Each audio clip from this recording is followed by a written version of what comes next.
जंगली कैदियों ने कैद खाने में नंगा नाच मचा दिया था जब उनको जिंदगी में पहली बार ज्योमेट्री बॉक्स मिला। इनको समझ नहीं आया कि इसका करना क्या है। उसमें से प्रकार निकाल के बोतल के ढक्कन में छेद कर रहे हैं, फिर उसके अंदर से पानी पी रहे हैं। आधे बच्चों को पल्ले ही नहीं पड़ रहा है कि ये दो मुंह वाले प्रकार का करना क्या है, तो वो बैठ के उसकी स्ट्रेचिंग खोल रहे हैं।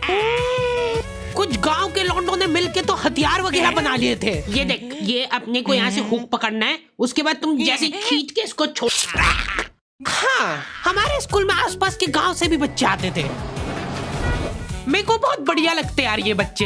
इनको तुम इनके बैग से ही पहचान सकते हो कि ये तो गांव से, क्योंकि इनके बैग की सबसे आगे वाली जेब में से हमेशा तेल टपकता रहता है। ये लोग लंच के नाम पे एक अचार की चीर और 3 पराठे भर के लाते थे स्टील के डब्बे में, जो रोज लीक कर रहा है। और ये लोग रोज अचार कैसे खा ले रहे हैं। ये लोग स्कूल की बस में ही आते थे, जिसका ड्राइवर था अब्दुल और कंडक्टर रफीक। अब्दुल और रफीक मिलके बसें ड्रिफ्ट करवा देते थे। जान दो, चलो उतर जाओ, आ गया स्कूल। रफीक की स्पेशलिटी थी कि जहाँ से बस निकल ही नहीं सकती वहाँ से भी निकलवा देता था। हाँ, आंदो आएगी, निकलेगी। इतनी जगह में तो 4 बसें पार्क हो जाएंगी। हाँ, जान दो। बस। अब्दुल और रफीक बहुत डेडिकेशन के साथ काम करते थे। बारिश में गांव में बाढ़ आ गई है, गांव वाले बेचारे घर से बाहर नहीं निकल पा रहे हैं। बच्चों ने स्कूल की ड्रेस पहनी थी, वो वापस से खोल दी कि ऐसे मौसम में तो कहाँ ही जा पा रहे स्कूल। इधर अब्दुल और रफीक बस लेके आ गए बाढ़ में। आराम से निकलेगी, आराम से चलने दो। इतनी मेहनत करके जब ये सब स्कूल पहुंच रहे तो पता चल रहा है कि बाढ़ के कारण स्कूल ही बंद है। मेरे को बहुत पसंद है ये बच्चे, क्योंकि ये पढ़ाई को ज्यादा सीरियसली लेते ही नहीं है। ये लोग सारे सब्जेक्ट की एक ही कॉपी बना रहे हैं। टीचर ने कवर चढ़ाने का बोला तो न्यूज़पेपर में लपेट के लिया रहे कॉपी को। ये लो, चाय के कप के निशान दिख रहे यार उस पे। बेटा पेपर तो ढंग का लपेट के लाते। 120 पन्ने की कॉपी में 5 पार्टीशन कर रखे इन्होंने अलग अलग सब्जेक्ट के, और उसमें भी छोटा लिख रहे ताकि कॉपी नहीं भराए। और ऐसा नहीं है कि इनके पास पैसे नहीं है कॉपी लाने के। इनके गांव में इनकी इतनी जमीन है ना कि ये लोग जमीन बेच के अक्खा स्कूल खरीद सकते हैं। वो अलग बात है कि इनको इनकी जमीन का हिस्सा अभी तक मिला नहीं है, क्योंकि चाचा और पापा के बीच में घनघोर मनमुटाव है। दोनों को ऐसा लगता है कि इसने मेरे को धोखा दिया है। धोखेबाज, साथ में मत बोल। देख, मैं यहाँ पे फालतू बात करने नहीं आया हूँ, बात एकदम क्लियर है। मेरे को मिलनी चाहिए पूरी प्रॉपर्टी। अच्छा ठीक है, सबसे पहले तो तू औकात में रहे। तू रहे औकात में। अरे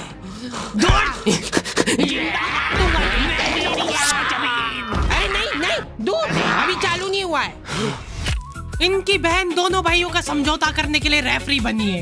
एक दूसरे को माँ बहन की गालियां देने के बाद वहीं पे उनको सॉरी बोल दे रहे हैं। सॉरी, क्योंकि दोनों के रिश्ते सेम ही पड़ते हैं।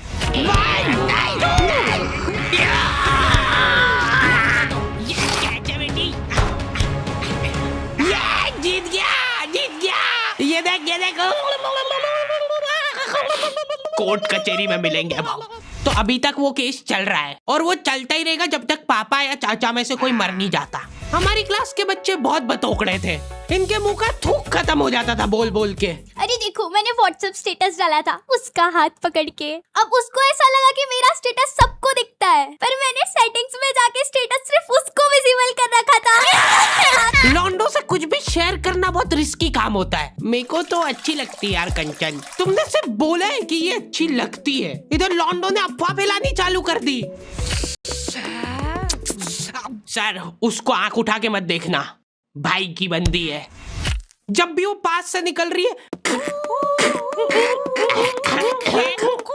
मत करो यार ये हरकत। वो इंटरेस्टेड होगी भी तो भाग जाएगी तुम्हारी हरकतों की वजह से। इतनी ज्यादा बकलोली सहन करने के बाद हमारे क्लास टीचर ने सोचा कि इनका सेटिंग अरेंजमेंट चेंज कर देते हैं। एक लड़का और एक लड़की बैठाएंगे, फिर देखते कैसे बात करते हैं ये। मेरे दोस्तों के पास जो लड़कियां बैठी वो बीच में बैग रख ले रही है ताकि गलती से भी ये दरिंदा उससे टच नहीं हो जाए। इनका तो फिर भी ठीक था, मेरी किस्मत तो बिल्कुल ही घटिया थी। जब तक मेरा नंबर आया लड़कियां ही खत्म हो गई हमारी क्लास की। अच्छा ठीक है, तुम अकेले बैठ जाओ। तो अब सभी बच्चों को फर्स्ट पीरियड तो मजबूरन ऐसे ही बैठना पड़ता था, लेकिन जैसे ही सेकंड पीरियड लगता था, इस टीचर की क्लास के बाहर जाने में और अगले टीचर की क्लास में आने में 30 सेकंड मिलते थे हमको। उस 30 सेकंड में सब लोग अपने अपने झोले उठा के दौड़ रहे इधर उधर। जैसे ही अगला टीचर क्लास में आया, अब बेटा तुम सब हाफ क्यों रहे हो, तो सेकंड पीरियड में सब अपने दोस्तों के पास पहुंच जाते थे। लेकिन लड़कियों को उतनी भी सब्र नहीं है, उनको फर्स्ट पीरियड में भी बात करना है। व्हाट्सएप स्टेटस जो था वो सिर्फ उसको दिखा।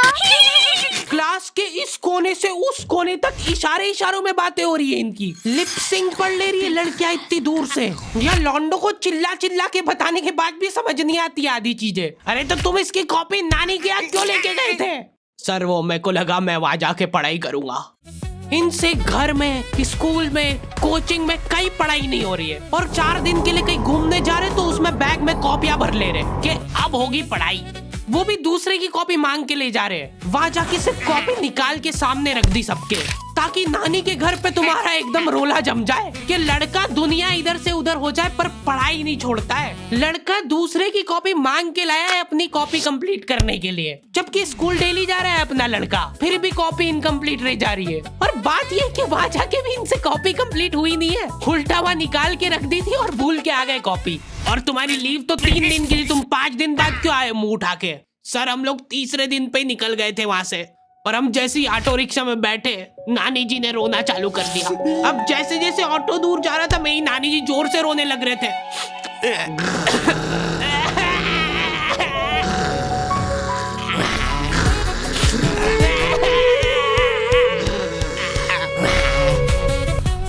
एक पूरा दिन तो इसमें हो गया सर हमारा। फिर अगले दिन मम्मी ने उतर के नानी जी को समझाया, रो मत मम्मी, ऐसे रो मत, मत रो। उन्होंने रोते रोते समझाया कि मत रो। आधा दिन ये चला, फिर आधे दिन ऑटो वाले ने वापस से मजे लिए।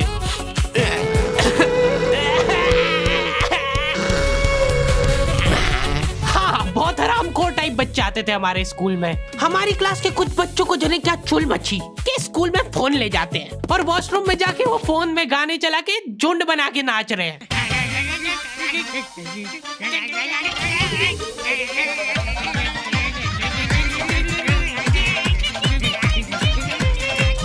उधर साइड में लाइन डिस्टर्ब हो गई यार उन बच्चों की जो कांच में बाल बनाने के लिए लगी है। वॉशरूम में मूतने से ज्यादा लंबी लाइन बाल जमाने के लिए लगी होती थी। और तुम गौर से देखोगे इनको तो पता चलेगा कि सब लोग सेम ही चीज कर रहे हैं। बाल गीले करके अपनी जेब से कंघा निकाल रहे गोल वाला, उसके अंदर 2 उंगली फंसा रहे और फिर बाल खड़े कर रहे हैं।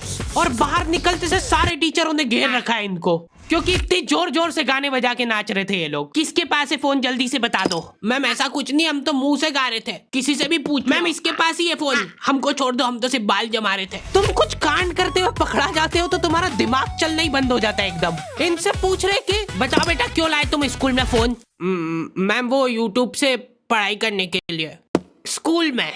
हाँ, हमारे स्कूल में सबसे बड़ी टॉप की सजा होती थी सस्पेंड करना, और मेरे को पता नहीं क्यों बहुत बढ़िया लगती थी ये सजा। ना तुमको स्कूल वालों को लीव लिख के देना है, ना स्कूल वाले तुमसे पूछेंगे कि तुम कहाँ गए थे। रिटायरमेंट वाली लाइफ जी रहे हो तुम स्कूल में। उसके मम्मी पापा को बुला के वो फोन भी दे दिया और उसको सस्पेंड कर दिया।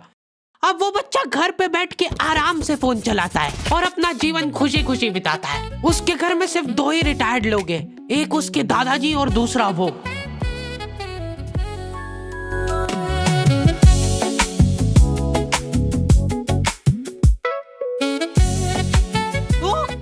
तो दी एंड हो चुका है। आई होप तुम लोगों को ये वीडियो पसंद आई होगी, और अगर नहीं आई है तो क्यों देखी।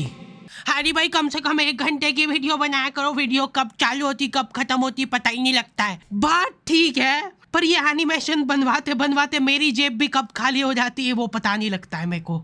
इसीलिए ये वाली वीडियो के लिए हम लोग एम रख रहे हैं सिर्फ 15,000 कमेंट का। जो भी वीडियो डालने के 1 घंटे के अंदर कमेंट करेगा उन सबको मैं पर्सनली रिप्लाई करूंगा बैठ के। बस सब हो गया है, वीडियो वगैरह सब बन गई है, मैं बैठ के यही काम करूंगा। और अगर तुम लोग ये कंप्लीट नहीं कर पाए तो मैं समझ जाऊंगा कि तुम में वो पहले वाली बात नहीं रही। मिलते हैं नेक्स्ट वीडियो में।